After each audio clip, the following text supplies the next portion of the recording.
Olá pessoal, boa noite, bem-vindos à Casa Educação, ao último webinar Harvard Fundamental. Hoje nós temos aqui a presença do professor Ricardo Queiroz. Boa noite, professor. Boa noite.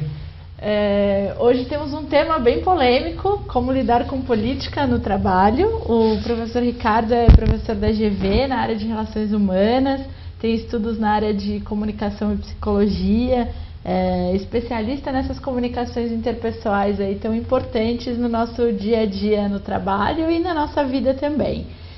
Então, para você que está assistindo pela primeira vez esse webinar, tem um botãozinho de chat. Você pode interagir durante toda essa 1 hora aqui conosco, sempre colocando a hashtag antes da sua pergunta para facilitar a minha mediação aqui para o professor.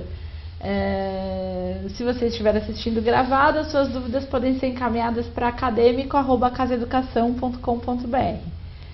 Para vocês que já estão nos acompanhando aí desde o início dessa série, hoje é esse último webinar, com duração de 1 hora também, e os outros ficam gravados no site para que vocês possam rever aí os temas que vocês acharam mais interessantes e compartilhar com seus colegas. O professor Ricardo trouxe aqui para a gente uma apresentação sobre esse tema, como lidar com a política no trabalho. Ele vai falar um pouquinho, vai apresentar esses slides que vocês vão acompanhar aí de casa. Se vocês tiverem alguma dúvida com relação a esses slides, podem interromper aí pelo chat para a gente interagir aqui com o professor. Se não, depois a gente acaba abrindo para as perguntas, tá bom? Então podemos começar, todo mundo preparado? Todo mundo preparado? Muito bem, vamos lá, professor. Então, para mim é um prazer estar aqui. Quero agradecer a Maria, Casa da Educação e a Harvard também, nesse convite simpático. A gente vai conversar um pouquinho sobre um tema que atinge a todos nós, independente de onde a gente trabalha, independente daquilo que a gente faz, a menos que a gente tenha se mudado assim para o deserto do Saara e viva sozinho lá, sentado. Mesmo assim, talvez a gente tenha que se relacionar assim com um camelo, com alguém, algum ser que apareça, né? Então, nós estamos aqui com um livro que é interessante, que é um livro da Harvard, Como Lidar com a Política no Trabalho. E já é interessante a gente dizer que política, neste caso, não é, a gente não tem a menor dúvida sobre isso, política ou política partidária ou política em termos políticos, e sim uma maneira como a gente precisa ou deve interagir com as pessoas no trabalho. Então, o que a gente chama de política, o que o livro traz como política, que a Karen Dillon, que trabalha com esse tema, é apenas uma maneira de se referir, às vezes, às sutilezas que acontecem no ambiente de trabalho. Porque todos somos seres políticos, não é, professor? Todos somos seres políticos. Então tem os políticos profissionais, mas todos somos seres políticos. Mas a aula de hoje não é para saber como você vai discutir as eleições futuras ou passadas no ambiente de trabalho, né? Muito bem, vamos lá. Então, como lidar com a política no trabalho? Então, supere rivalidades, é a proposta, né? Evite jogos de poder, melhore as relações, né? Como fazer isso, né? O que a gente pode aprender com esse livro? Então, com esse curso que a gente preparou aqui uma pequena síntese, um pequeno resumo, a gente já pode dizer assim, o que você pode aprender com esse curso? Construir relacionamentos com pessoas difíceis, por exemplo, não sei se interessa assim, a maioria das pessoas, né? Se acontece isso com a maioria das pessoas, de ter que lidar eventualmente com pessoas difíceis, né? A gente tem sempre, infelizmente, do nosso lado, na nossa vida, no nosso ambiente ou nos circuitos que a gente anda, a gente acaba muitas vezes tendo que se relacionar assim, com uma pessoa... Pessoas difíceis, ou pessoas passando por situações difíceis também, né, professor? Exatamente, né? E a gente nunca sabe se a pessoa é difícil ou se ela está passando por dificuldades, né? Né? Nós temos um jeito de funcionar, nós humanos temos um jeito de funcionar que nós acreditamos muito naquilo que a gente observa. A gente tira conclusões daquilo que a gente observa e leva muito isso em consideração. A gente considera que isso é uma grande verdade, né? Esse é um dos primeiros pontos que a gente precisa desconstruir, né, em relação a lidar com o outro. Outro ponto, conquistar aliados e influenciar pessoas. Conquistar amigos ou conquistar pessoas que compartilham com a gente da mesma ideia, do mesmo ideal, ou enfim, diante de um projeto, de uma ideia específica, onde as pessoas possam convergir num tipo de pensamento comum, né? E como influenciar as pessoas, né? Há o Peter Drucker costumava afirmar que ser líder, né? Líder é aquele que ele tem um conceito interessante. Líder é aquele que tem seguidores. Então, se o sujeito tem seguidores, não é seguidores no Instagram, não. Não é seguidores no Facebook. Seguidores são aquelas pessoas que... O que uma pessoa precisa para ter seguidores? Uma pessoa precisa, pelo menos, ser admirável. Né? Uma pessoa precisa ser uma pessoa que as pessoas gostem, que inspire confiança. Que queiram fazer igual, que queiram ser igual. Exatamente, que queiram... pessoas que estariam dispostas a serem influenciadas por ela. Diz para mim o que eu devo fazer, ou o que você acha sobre isso. Então, as pessoas precisam, assim, gostam de pessoas que possam influenciá-las e como a gente fazer para a gente também conseguir influenciar as pessoas, né?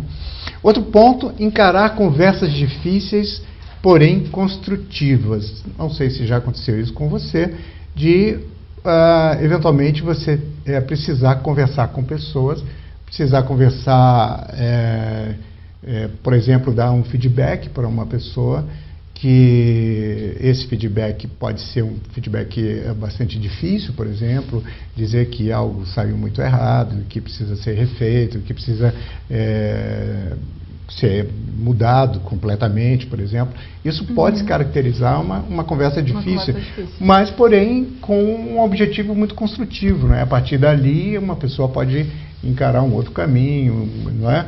Entender uma nova forma de caminhar. Isso pode saber direitinho como conduzir essa conversa, porque uma conversa difícil pode desandar rapidamente, né? Para abalar as emoções, um feedback negativo pode rapidinho azedar, né? Muito, muito rápido.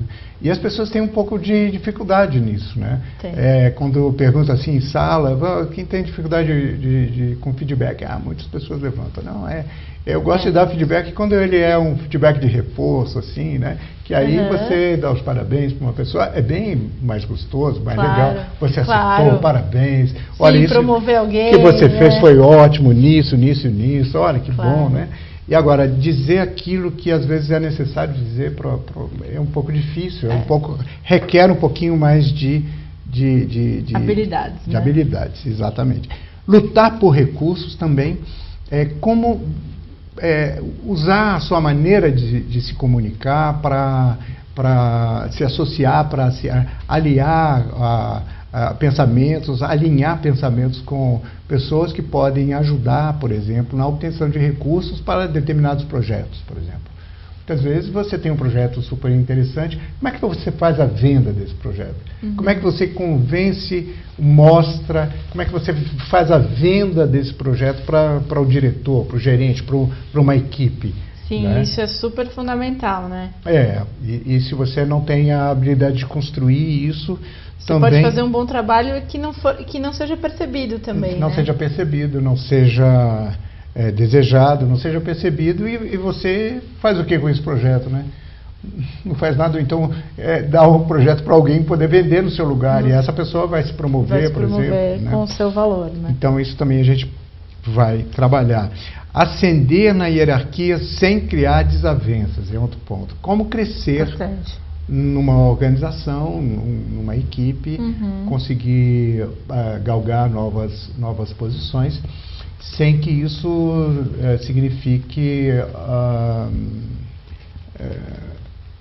atribulações, dificuldades, esbarrar em pessoas, criar mal-estar e tal. Porque, assim, para ficar como um cargo geral, muitas pessoas, você vai passando para chefe, vai diminuindo, gerente, vai diminuindo, diretor, vai diminuindo. Quer dizer, são poucas pessoas que acabam chegando. Sim, nem todo mundo vai chegar lá, né, então, existe talvez aí um acotovelamento que as pessoas vão lidando. Então, como fazer para que isso não seja destrutivo, que seja... Você vai chegar num lugar em que muitas pessoas queriam estar, né? Às vezes muitas pessoas que são seus pares queriam estar onde você vai estar, né? Como olhar para elas e falar, eu estou onde você queria estar. É difícil também, né? Lidar com isso, né? E também, por exemplo, lidar com o queridinho do chefe. Lidar com o queridinho do chefe. Aquele que é o preferido, aquele que está sempre associado muito fortemente, com aliança muito forte com o chefe.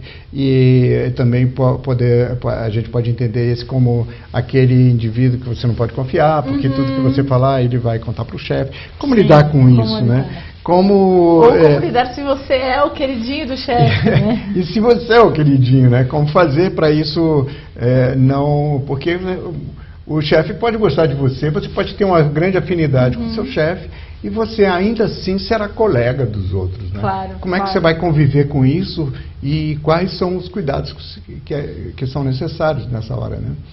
Outro, relacionar-se com colegas que cometem o bullying, por exemplo, que são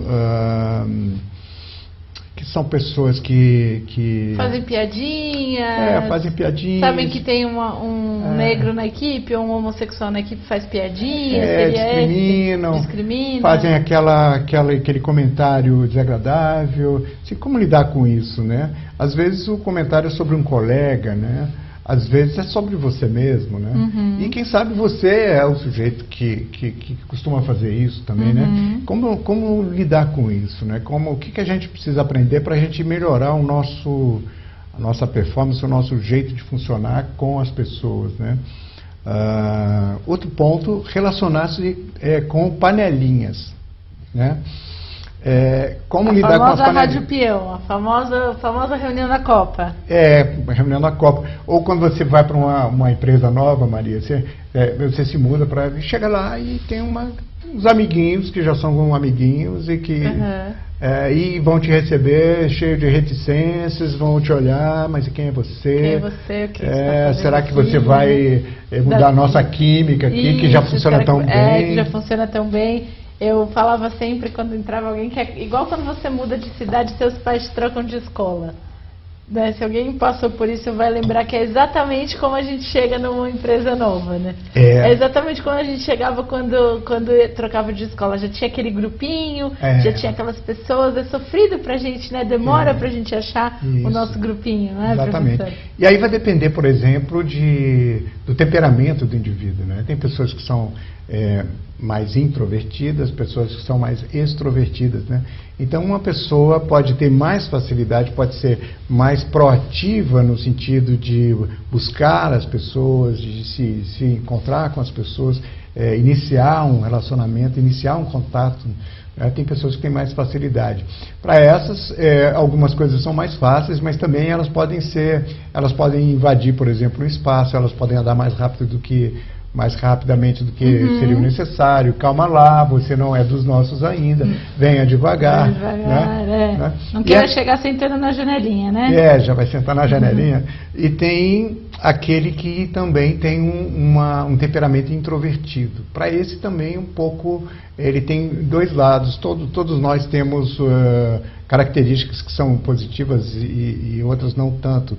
Não é? Mas uma pessoa, por exemplo, que é um pouco mais introvertida, ela vai chegar, talvez ela tenha mais dificuldade para iniciar esse contato, ela se proteja mais, fique mais no seu cantinho, e ela pode demorar um pouco até ser aceita. As pessoas podem achar, é um bicho do mato, a pessoa não consegue se relacionar.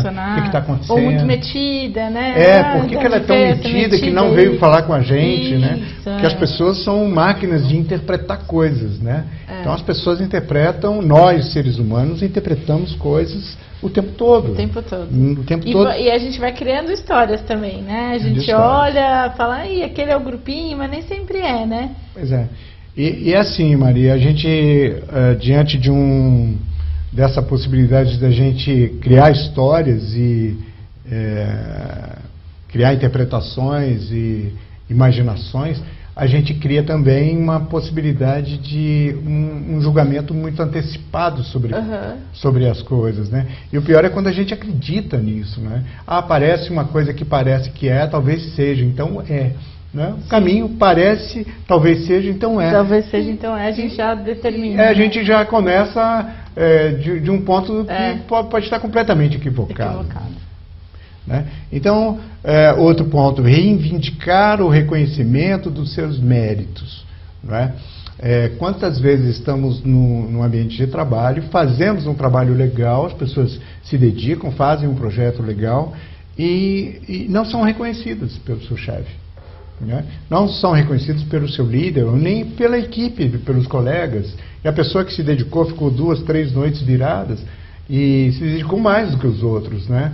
E ele não consegue ser reconhecido, não consegue reivindicar isso, não consegue chegar e dizer para aquele líder: você percebe o quanto eu cooperei no trabalho e tal, o que acontece aqui, enfim, fazer um movimento de entender, porque quando esse reconhecimento não ocorre da parte do líder ou da parte da equipe,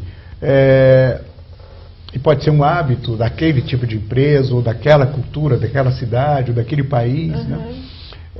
Essa pessoa vai ficar um pouco chateada, ela vai ficar um pouco, talvez essa chateação caminhe para um processo de se sentir ou rejeitada, ou até para se sentir desmotivada. Isso abala realmente né, isso vindo do trabalho afeta a nossa vida psicológica, afeta a nossa vida na família. Isso. Né? A pessoa batalha tanto e o chefe não reconhece e tal. O que ela está fazendo que o chefe não reconhece? Será que o problema é do chefe, né? Lembrando. Ou será que é a forma como ela está colocando o trabalho? Exatamente. Né? E assim, quando a gente monta um curso ou vê um livro falando sobre esse assunto, a gente está diante de um treinamento, por exemplo, o treinamento não é para melhorar os outros, não é? O treinamento é para a gente se melhorar. Né? O que eu posso fazer para lidar melhor com a situação? Né? Esse aqui é o ponto. Seria tão bom se a gente clicasse e o mundo melhorasse, e aí pronto, eu posso ser do jeito que eu sempre quis e tudo bem. E aí, é claro, eu vou estudar para melhorar os outros, né? Para mudar os outros, seria bem mais fácil. Outro ponto, evitar jogos de poder, rivalidade, isso também é alguma coisa que acontece entre nós seres humanos. Né? Nós lidamos com a busca pelo poder, do ser humano, esse é antropológico, né? O ser humano, ele busca o poder, né? Antropólogos falam sobre isso, né? Um grupo de leões, um leãozinho tentará ser o líder do grupo, um macaquinho tentará ser o líder do grupo. É o caminho natural, é um desejo natural, é um caminho natural. E nós também, né? Quando estamos em um grupo, queremos ser líder. Né? Então é tão bom, porque tem prestígio, porque tem algumas coisas envolvidas que são boas, né? E tem um grande desafio, né, de lidar com isso, né? Porque ser líder é conduzir pessoas, é influenciar pessoas, né? E como fazer para isso não se tornar algo danoso, algo difícil, algo complicado? A gente vê tantas empresas assim passando com relacionamentos tão tóxicos, pessoas que pensam domingo à noite, já pensam assim: ai meu Deus, segunda-feira a síndrome do tenho que domingo trabalhar, à noite, né? meu Já Deus. tive, quem não teve? Não é? Tem que ir para aquele lugar, eu não aguento, aquilo me faz mal. Chega sexta-feira, a pessoa engoliu tanto sapo às vezes, que ele chega em casa e não quer nem jantar, porque ele já está com tanto sapo. Engoliu bastante sapo, né? Trabalhar com colegas competitivos, né? Às vezes a gente tem colegas que são muito competitivos. E competitivos, quando a gente fala competitivos, ao contrário de, por exemplo, colaborativos, né? Porque se a pessoa é competitiva e contribui, tem um espírito de equipe e trabalha em prol da equipe, isso pode ser bom para todos, né? Mas colegas competitivos talvez sejam aqueles que queiram se dar bem, que queiram fazer algo que talvez venha a nos prejudicar e etc. Sim, então, e às vezes acirra muito, né? E aí você fica só preocupado com isso, né? Só preocupado com o que o outro está fazendo, com o que o colega está fazendo, comparando as áreas, e você acaba se descuidando, né? Do seu objetivo maior, né? Ou do seu foco, do seu trabalho. Foco, do seu trabalho, porque você vai o tempo inteiro querer se comparar, né? Né? Algumas orientações básicas nas relações, a gente já conseguiu assim reunir 5 orientações básicas. Primeira orientação, questione sempre suas reações em relação ao outro. Né? Questione suas reações porque nós temos uma tendência de um forte julgamento. Nós temos assim, o outro ou as situações, Maria, funcionam para a gente como estímulos, para todos nós, estímulos. Isso passa pela nossa, é absorvido por nós pelo nosso corpo. Não é? Eu recebo aquele estímulo através da minha fala, da minha audição, dos meus olhos, da minha percepção, se está quente, se está frio, se falou, se não falou, se a postura é essa ou aquela. E aí nós, depois que esse estímulo passa que a gente recepciona esse estímulo, nós passamos a muitas vezes interpretar esses estímulos, e é o que a gente chama de construir a percepção. E aí você constrói sua percepção com o quê, Maria? Você constrói sua percepção com aquilo que você tem no seu repertório. Sim, nas experiências que eu já passei. Já passou. E já sei, esse cara vai fazer isso porque é normal, já tive com outras pessoas, elas fizeram a mesma coisa. Exatamente. Pelo nossa o seu histórico, né, de vida, o seu histórico familiar, o seu histórico, aquilo que deu certo, aquilo que deu errado. Não sabemos quais são as experiências que você já passou, que foram boas. Sim. E quais foram más, quais foram ruins. Né? Nós não sabemos. No entanto, o estímulo chega e nós recepcionamos e entendemos esses estímulos com aquilo que a gente tem de repertório. Né? E qual é a chance da gente interpretar uma coisa de maneira equivocada? Bem grande, né? Bem grande. Bem grande. Diria que, no geral, a gente sempre faz isso, né? Sempre faz isso. Então, a gente precisa estar muito atentos e questionar nossas reações diante do outro. Né? As nossas reações diante do outro diz muito mais da gente do que diz do outro. Ah, mas ele chegou daquele jeito, ele falou assim, ele falou assado, mas as suas reações dizem respeito a você. Às vezes, e na maioria das vezes, a gente atribui ao outro. Ah, não, eu fiz isso porque ele fez assim, porque ele agiu assado, porque ele me chegou e me disse assim, mas assado. Enfim, e a gente não costuma entender que somos nós que construímos essa nossa reação, somos nós que construímos a nossa percepção daquilo que a gente está assistindo, que a gente está vendo, aquela interlocução que a gente está fazendo. Sim, como o outro faz, né? O que o outro faz, o que o outro fala, não é responsabilidade nossa, né? A responsabilidade nossa é como a gente reage ao que a pessoa nos falou, né? Exatamente. Aquilo que eu penso, que eu sinto, diz respeito a mim, 100% a mim. Né? Não necessariamente isso é do outro. Né? Então questione suas reações. Segundo, tente se remover da equação. Ou seja, consiga estar neutro na interação com o outro. Consiga estar numa condição de não se deixar capturar, não se deixar envolver no processo que às vezes é do outro. Né? Na maioria das vezes é do outro. O outro ficou nervoso, falou que isso, falou que aquilo, e a gente já se engata também nessa história, e já também fica chateado. Já vai com a emoção lá em cima. Exatamente. Né? A gente já entra e já se engata no meio, a gente já faz parte da equação do outro. E tentar se remover da equação é tentar se colocar um pouco mais distante na recepção e no olhar daquilo que está acontecendo, aquela relação com o outro. Assuma o controle do seu destino, ou seja você o responsável, né? Esteja consciente disso, esteja consciente e lúcido, porque você é o responsável por aquilo que você cria, pelas suas falas, você não está à mercê do outro, você precisa assumir o seu ao seu papel, a sua parte, sua responsabilização nessa relação com o outro. Outro, nem todo conflito é ruim. É verdade, nem todo conflito é ruim. Tem pessoas que evitam o conflito, não, ficam de bem o tempo todo, porque não querem. O conflito, nem todo conflito é ruim. Você pode ter um conflito de ideias muito positivo, um conflito de perspectivas que pode ser muito interessante. Então, evitar o conflito também, às vezes, acaba a gente criando um estigma ruim, né? Eu lembro de ter colegas que eu falava, mas esses colegas nunca entram em conflito, eles nunca discordam de nada, eles nunca questionam nada em uma reunião. Também não é muito bom você também fugir o tempo inteiro de conflitos, né? O Patrick Lencioni, ele costuma dizer, ele tem um livro que fala 5 disfunções de uma equipe. As 5 disfunções de uma equipe, ele diz, uma equipe vai mal, entrega maus resultados, quando ela tem na sua base uma dificuldade de estabelecer um clima de confiança. E se não há um clima de confiança, as pessoas não se entregam, não se propõem ao bom conflito.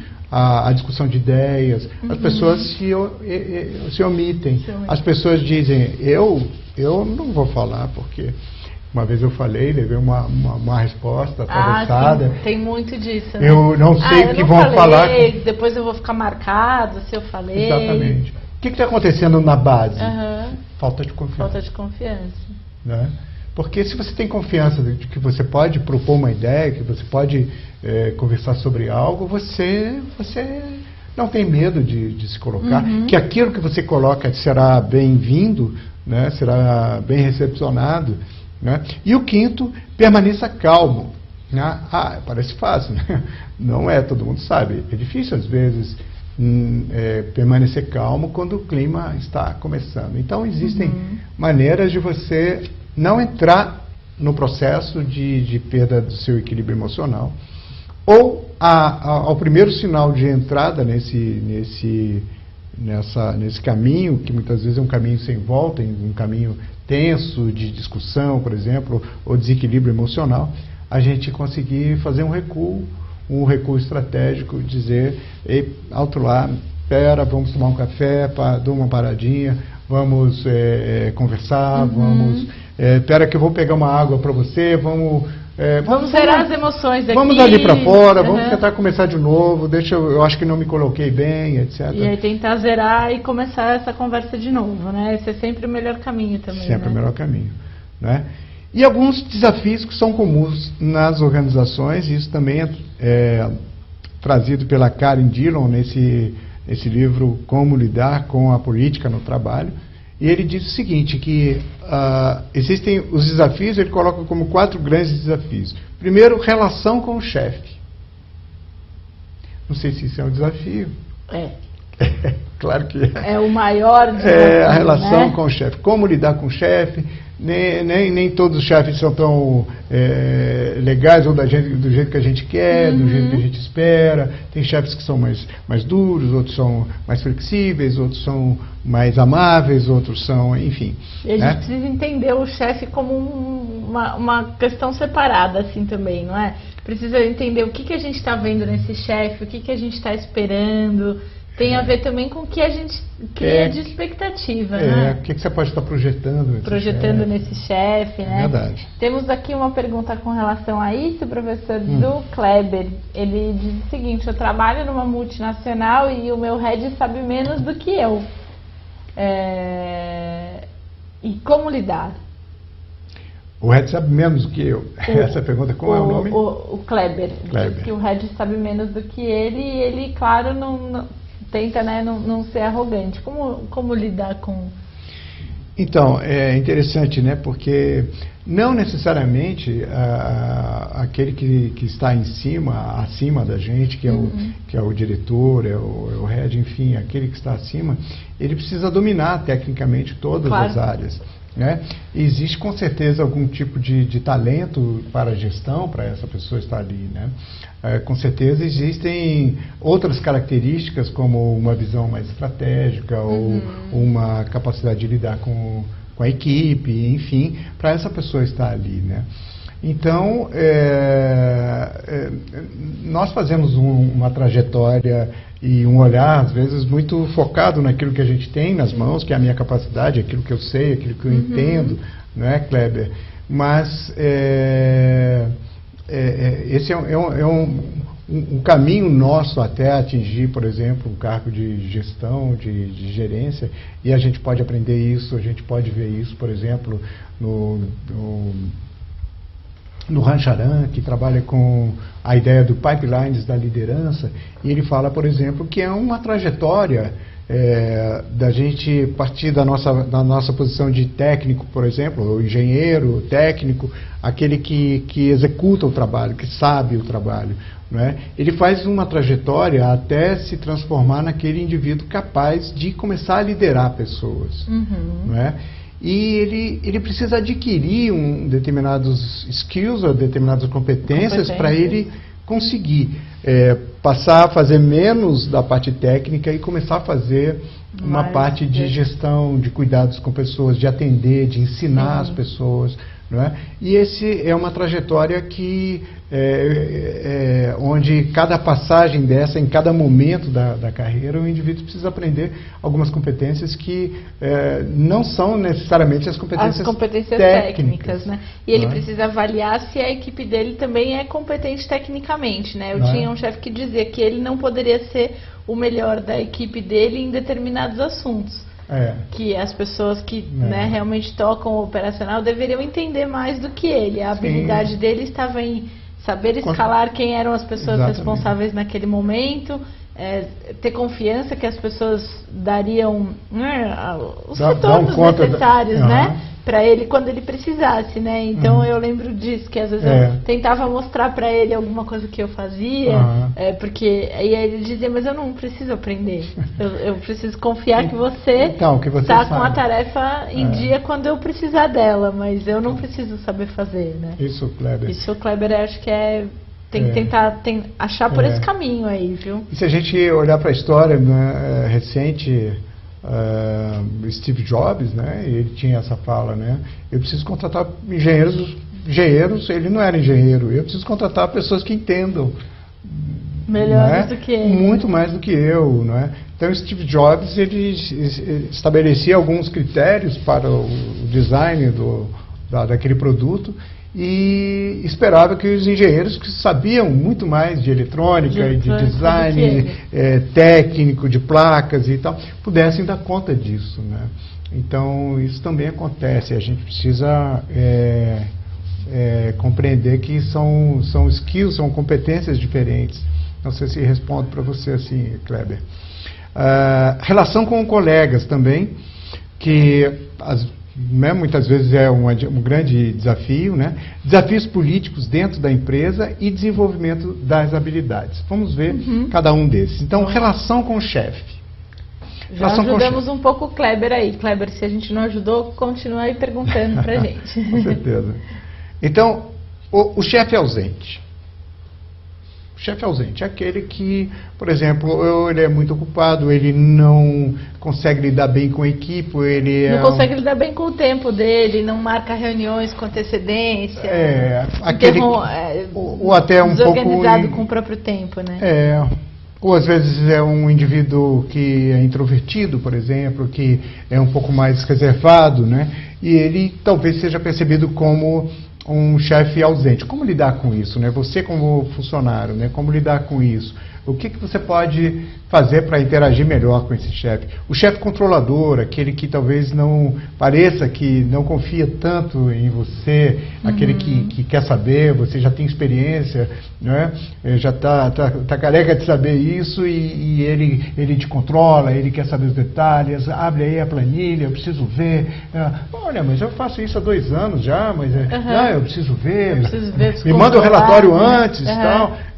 Isso passa também um desconforto para as pessoas. Quer dizer, como que o funcionário, como você pode fazer para interagir melhor com esse chefe, para obter ou estabelecer um pouco mais um nível de confiança, credibilidade na sua fala, no seu trabalho, na sua entrega. E também para esse chefe, né, o que está faltando para ele, o que ele pode também aprender para deixar de ser tão controlador. O que ele não está vendo, não é? O queridinho do chefe, que às vezes somos nós, o queridinho do chefe, e às vezes é o outro, né? Como lidar com isso? O chefe que impede de crescer, que impede as pessoas de crescer, as pessoas têm a sensação, tem muito, né? Meu chefe, ele me bloqueia, ele não deixa eu ir na reunião. Ele não divide as coisas comigo. Não compartilha. Ele sai de férias e fica ligando, né? Tem todo, tem esse... Né? Ele concentra, né? Centraliza nele as informações, e talvez ele tenha receio de um crescimento desse funcionário, sim. Talvez ele tenha apenas uma dificuldade de reconhecer e buscar. Alguma coisa está acontecendo. Como você pode fazer? Sendo você o chefe que impede os outros, ou seja, você o funcionário que está passando por isso, né? O chefe que o coloca contra os seus colegas, aquele que às vezes expõe as pessoas, aquele que... Ou aquele chefe que fala assim, é porque estão dizendo de você que você é muito isso ou muito aquilo, não tem? Eu falo, mas que injusto, né, a pessoa falar isso, porque você fica pensando, né, quem é que estaria falando isso de mim? Você já começa a olhar os colegas de outra forma, é cruel fazer isso também, não é, professor? E estabelece um clima de desconfiança na equipe, as pessoas passam a não saber exatamente em quem confiar, e isso não traz nada de bom, né? Tem gestores, e a gente como consultor, a gente está sempre circulando em empresas, e a gente já percebeu assim, eu já percebi nas minhas andanças aí, que tem gerentes ou tem diretores que gostam de estabelecer um clima de disputa entre as pessoas. Porque acham que isso produz mais. Que as pessoas produzem mais, e isso cria um clima, um setor contra o outro, uma espécie de uma rivalidade. Só que isso pode ter um espírito, até uma boa intenção, mas isso pode também sair um pouco do controle, as pessoas não estabelecerem aquilo que é necessário, que é um espírito mais colaborativo, não é, entre as pessoas todas, né? Então, relação com o chefe, relação com colegas, né? Relação com colegas, a panelinha, como a gente já até falou sobre como chegar numa panelinha, e se você lidera uma panelinha, né? O que está faltando para você perceber o quão isso pode ser difícil para outras pessoas, né? E como é que essa panelinha é vista, o que se ganha, o que se perde com isso, não é? Como desfazer uma panelinha, como desfazer, não é? E como fazer para que isso não cause mal-estar, né? Se a gente imaginar que nós estamos num grupo, e nesse grupo nós temos a melhor das boas intenções, de fazer o nosso trabalho, mas nós passamos ali horas com esse grupo, às vezes a gente convive mais ali do que com as pessoas, com a família, com a família.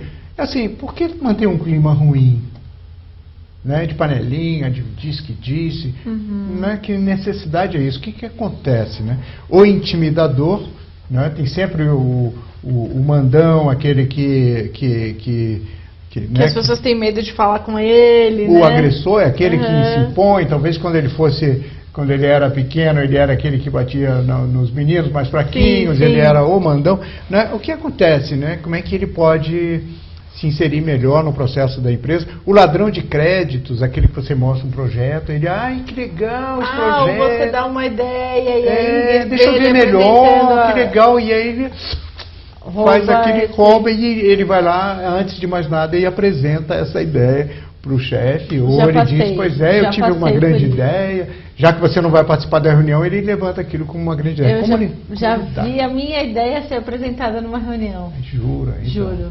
Vi a minha ideia ser apresentada numa reunião. Foi bom? Não, foi péssimo, foi péssimo, e eu fiquei assim, sem saber o que fazer. Não tinha como assim lidar, não tinha como, era o mesmo diretor, uma conversa que eu tive no almoço, e aí vi a minha ideia sendo apresentada, e depois eu fui falar com o meu colega, Fala, poxa, mas você, né, apresentou a ideia, aí ele ainda teve a arrogância de me dizer, mas eu apresentei para te dar força.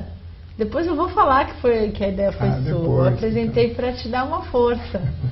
Então, como construir isso, né? Uma relação né? Que isso aconteça menos, né? O colega ultracompetitivo, o ex-colega que não reconhece a sua autoridade, por exemplo, você passa a ser legal. líder, team leader, por exemplo. Vocês eram pares, né? Coleguinhas. Eram pares. Aí você passa para uma posição de líder, por exemplo, coordenador de uma área.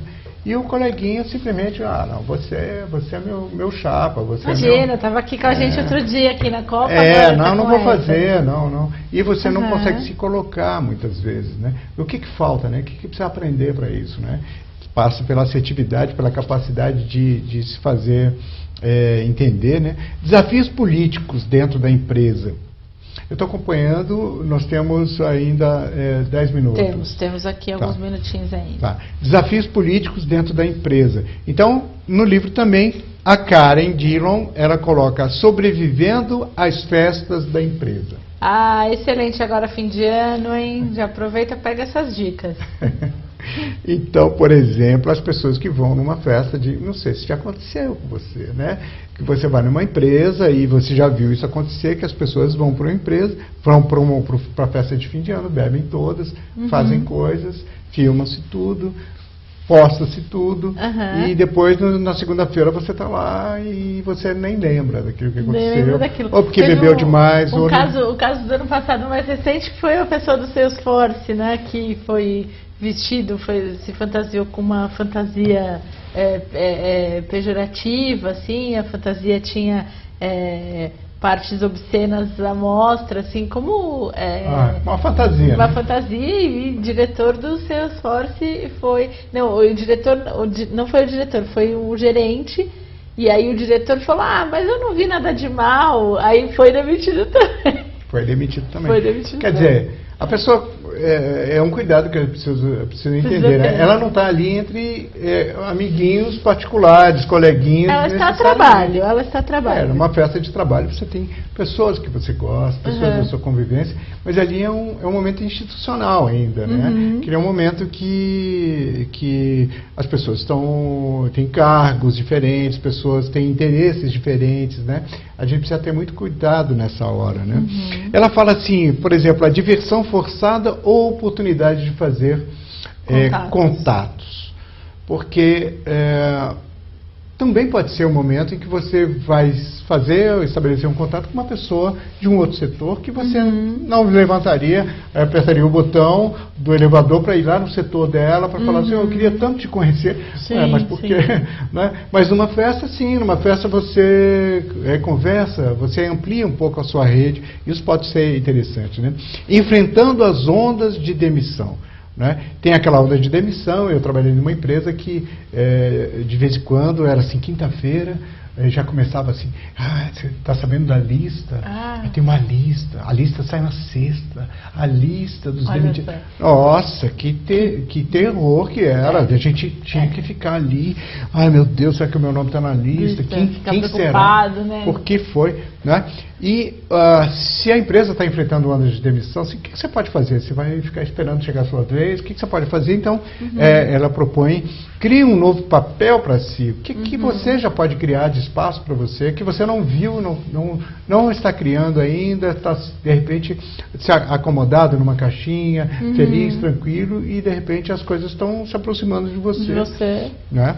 Até quando você vai deixar as pessoas decidirem, né? Elas podem até tomar essa decisão por você, mas quando isso vier, você está preparado de que maneira? Exato. Né? Você está sentado no banco do carona, esperando alguém dirigindo a sua carreira, né? Ou você que está conduzindo a sua carreira, né? O que você pode fazer, né? O que você pode não estar vendo e que é necessário você ver, né? Desenvolvimento das habilidades. Então, administrando conflitos de maneira construtiva. Claro, é importante, conflitos existem nessa nossa sociedade, na raça humana existem os conflitos, né? Como é que a gente pode lidar com os conflitos e ainda assim construir relações, né? Trabalhando com pessoas que você não suporta. Por que você não suporta? O que acontece? Né? Que acontece que você não suporta? A pessoa é horrorosa, né? Qual é a lente que você está vendo? Ou lembrando, você acha, né? Que imagem que você fez daquela pessoa? Ou né? já ficou sabendo, olha, você vai trabalhar com cuidado com a fulana. Aí você já entra. Já tive essa experiência também. Ixi, eu uma vez troquei, minha área trocou de direção, aí fui para outra diretoria. Aí no que ela foi para outra diretoria, eu encontrava as pessoas falavam, ixi, você vai responder para aquele cara? Vai responder para aquele diretor? E aí, nossa... E aí você já se deixa contaminar com essa ideia. Se deixando contaminar. E depois eu fui tendo que desconstruir essa imagem. Acabou sendo uma dos meus líderes mais maravilhosos que eu encontrei. Foi. Que bom, então. Foi, foi engraçado porque a primeira vez que eu conversei com ele, ele falou, mas você tem dificuldade de falar comigo? Então eu falava, claro, eu tenho medo, me amedrontaram tanto, disseram tantas coisas. Aí começou a ser uma questão mais legal, mas é isso, a gente cria muitas imagens que não são reais, né? Preconcebidas, né? Cria a gente já chega com o outro com um monte com uma imagem pré-estabelecida.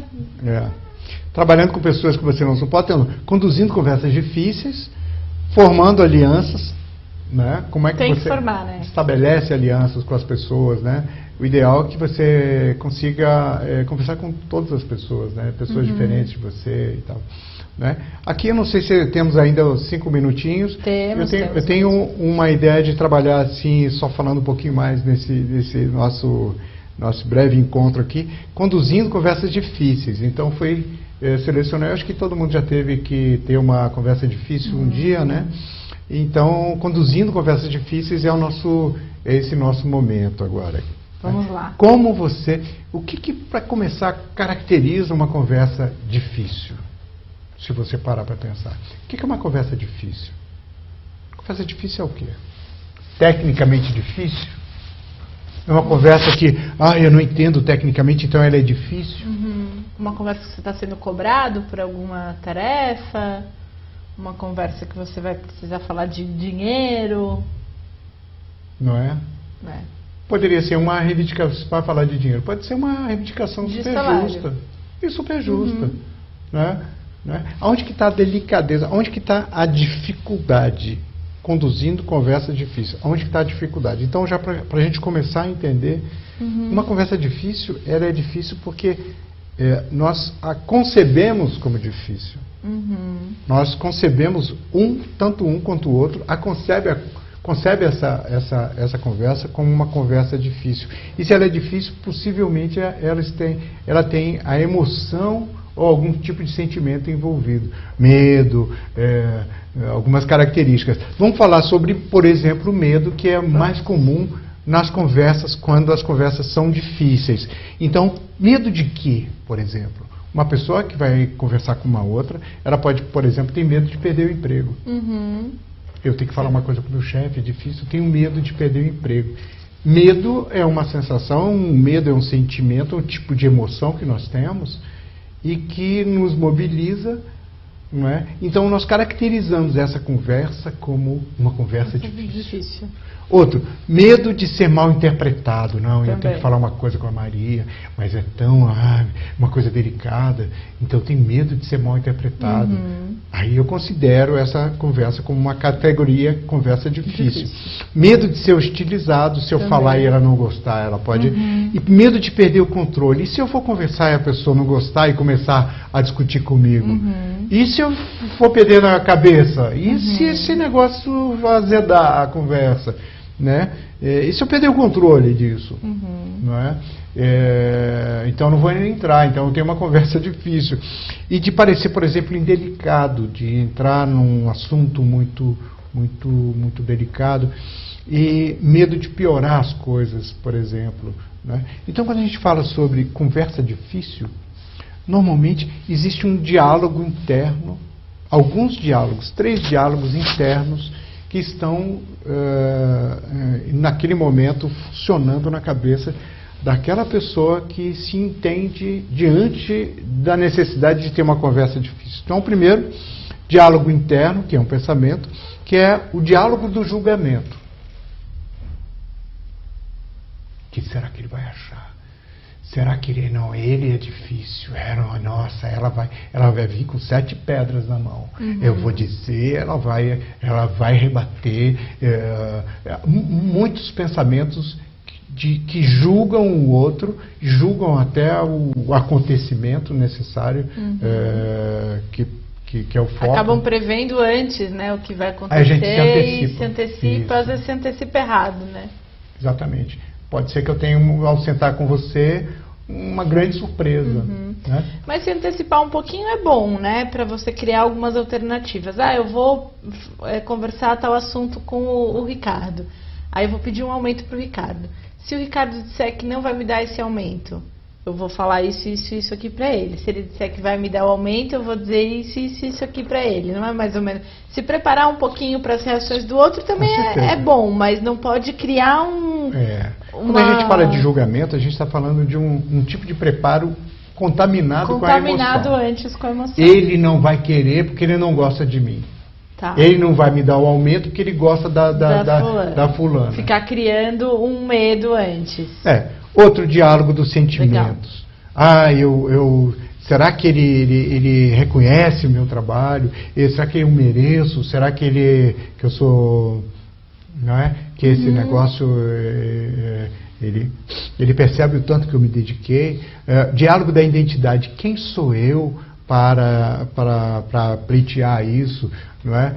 Ficar se diminuindo, assim? Quando a pessoa não consegue entender se colocar. Na verdade, esses 3 diálogos dizem respeito à sua capacidade de estar presente, lúcido, tranquilo, sereno para lidar, descontaminado de julgamentos e muito certo e tranquilo da sua capacidade assertiva, da sua condição, do seu comportamento assertivo. Isso tem muito a ver com assertividade. Então, primeira coisa, você precisa se preparar, como você falou, Maria.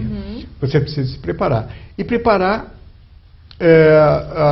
a Karen aponta no livro que 75% da batalha são travados mesmo antes do início.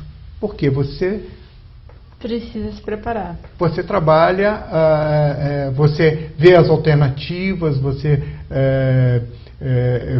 se ele disser isso, eu digo aquilo, o que eu posso dizer se ele falar assim? Esse é um trabalho que ajuda em 75% desse diálogo já pode estar muito já andado devido a esse preparo. Segundo ponto, administrar o tempo. Qual é o melhor momento para conversar? Boa. Saber qual é o melhor momento, né? A gente às vezes também vai acaba não conseguindo o resultado do que a gente queria porque falou no momento errado, não é? E a gente faz isso muitas vezes por não perceber o outro, não é? Eu estou com muito foco naquilo que eu quero dizer e etc. Ele passa na minha frente, olha, eu queria te falar, a gente tem que resolver isso e aquilo. Sim. Não, a pessoa está indo para uma reunião, ele não tem tempo agora, ou ele está voltando de uma reunião difícil, e eu não consigo ver, não consigo perceber isso. Como ele está. E outra, né? Qual é o time da conversa? Qual é o andamento da conversa? Nós temos muito tempo, pouco tempo, nós temos uma tarde toda para conversar, como é que será? Administrar o tempo. Terceiro, administrar a mensagem. E para administrar a mensagem, a gente está fechando com essas últimas dicas aqui, articular o seu objetivo. Entender exatamente aquilo que você quer, que o outro entenda. Eu preciso que você entenda esse ponto. Esse é o meu objetivo. Articular o objetivo, identificar uma estrutura construtiva, ou seja, de que maneira eu posso usar as melhores palavras, as melhores construções. Escreve antes de ter uma conversa difícil com o chefe, assim, por exemplo, é bom pegar um papelzinho, ele gosta de como dados, você vai começar. Ele gosta de constatações de dados, eu levo algum material para ele ver, ele é uma pessoa mais auditiva, como é que eu construo essa estrutura da minha mensagem? O que ele gosta? De termos mais técnicos? Ele gosta de uma conversa mais pessoal? O que funciona melhor? Né? Outro ponto, considera o ponto de vista do outro. Quem é o outro? O que ele espera?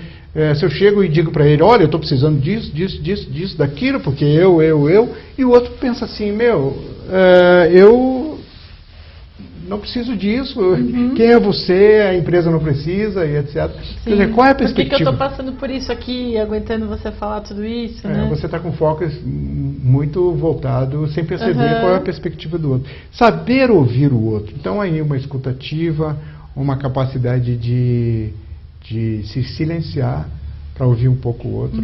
Isso tem técnicas interessantes para isso.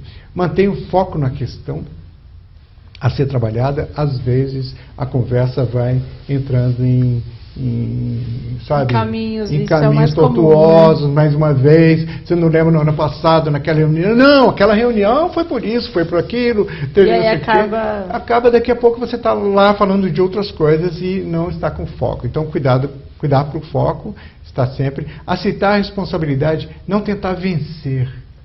Né? Eu vou chegar e eu vou ganhar a discussão. Eu vou ganhar a conversa. Tem que ter um vencedor. Não. É preciso que a gente aceite a nossa parte, a nossa responsabilidade naquilo que aconteceu. Né? Quando o outro disser, olha, eu vejo isso, ok, isso pode ser possível, é possível que tenha sido assim. Então, aceitar a responsabilidade e propor soluções. Ideias que possam, como é que a gente então pode encaminhar isso aqui, como é que a gente pode resolver. Fazer um fechamento nessa conversa difícil é importante. Como que você vai encaminhar essa questão? Até para não sair pensando, né? Será que deu certo? Será que não deu? Aí começa a criar outra conversa interna, né? Aí agora eu tenho que falar com ele de novo sobre o assunto, aí não termina, né? Não termina. E às vezes a gente vê também como, não só na empresa, em casa, que a gente tem uma conversa difícil e a conversa acaba sem uma solução. Ela acaba assim... Ela acaba com aquela, quase que como fosse uma ferida aberta. Claro, cada um vai para um lado, cada um, não, então é assim, então ficamos assim, então tá bom, e pronto, né? Então a gente tem que sempre encaminhar uma solução. Bom, então como é que a gente pode combinar aqui? Então, daqui para frente, então como é que a gente pode fazer? O que é importante fazer nesse caso? Como é que a gente pode fechar isso aqui? Ter sempre isso em mente. Eu preciso sair de uma conversa, principalmente em todas as conversas, mas quando é uma conversa difícil, eu preciso sair com algo muito concreto e fechado. Né? É isso, o nosso curto tempo. Um curto tempo para falar de um assunto tão longo, mas essas dicas elas podem ser aplicadas, eu vim pensando aqui, né, durante todo esse webinar, pode ser aplicada em qualquer situação, né? Não só numa situação de trabalho, né? Dúvida. Pode ser em qualquer situação, até com os nossos filhos, com os nossos maridos, com os nossos parentes que precisam, né? Às vezes ter umas conversas difíceis, né? Muito boas essas dicas. Esperamos que vocês tenham aproveitado. Tem o livro, tem as apresentações do professor que vão ficar disponíveis, tem as apresentações anteriores, né? Que foram feitas a respeito dessa série webinar, que é uma parceria com a editora Sextante, com a Harvard, aqui com a Casa Educação. A gente teve aí por 1 hora professores brilhantes acompanhando aqui o nosso trabalho. Então, esperamos que vocês tenham gostado. Até a próxima. Tchau, tchau. Tchau, tchau. Até a próxima.